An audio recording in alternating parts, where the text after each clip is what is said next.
Sagada yung binidyoan mo. Sa Bicol meron din. Ang gulo mo naman. Ako nag-video, hindi syempre. Wow. Hindi ko nakakita. Hindi mo nakita. Wala pa ng kasada. Oh, yeah!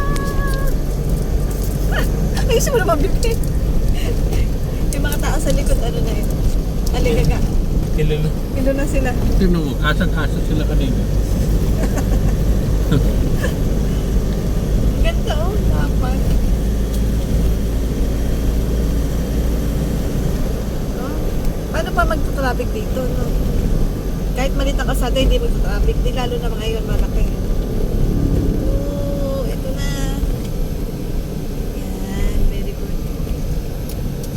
Aba, may pababa pa. Oh. Ayun, may paba. Talaga naman.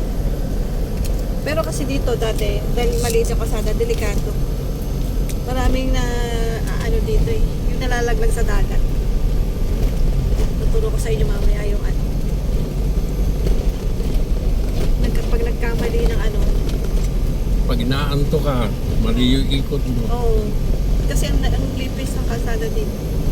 Pero maganda. Please, pwede mag-drag race dito. No? Tapos magde-drift sila pag ganyan. Hindi drag yun. Ang drag diretso. Quarter of a mile. O, di drift. Circuit. Ano ba? Circuit yung may mga kanto yun. Circuit. Akala ko pag sinabing drag, yung short na unofficial. Short distance yun pero straight. Quarter of a mile. Okay. Very good. Napakagaling talaga ng asawa ko. Biso ko yun. Biso mo. High school. Kaya ang kasama ko lagi nun yung kapatid ni Alvin. Sakay nagdadrag. Kaya sa may White kung di sa Green Hills, tinuturo ko yung bahay nila, Dolphin. Okay. Kundi sa Clark. Okay. Clark? Oo, yung mga Amerikano kalaban na. Layo. Sana bebe. Oh, yeah. Ayan, nakita niyo dagat yan, di ba?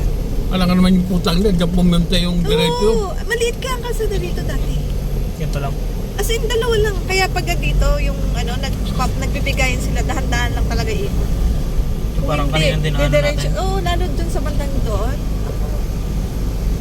Eh no, pag ikot mo dito, diretso ka dun. Mag-picture na kayo! Mm. Stop.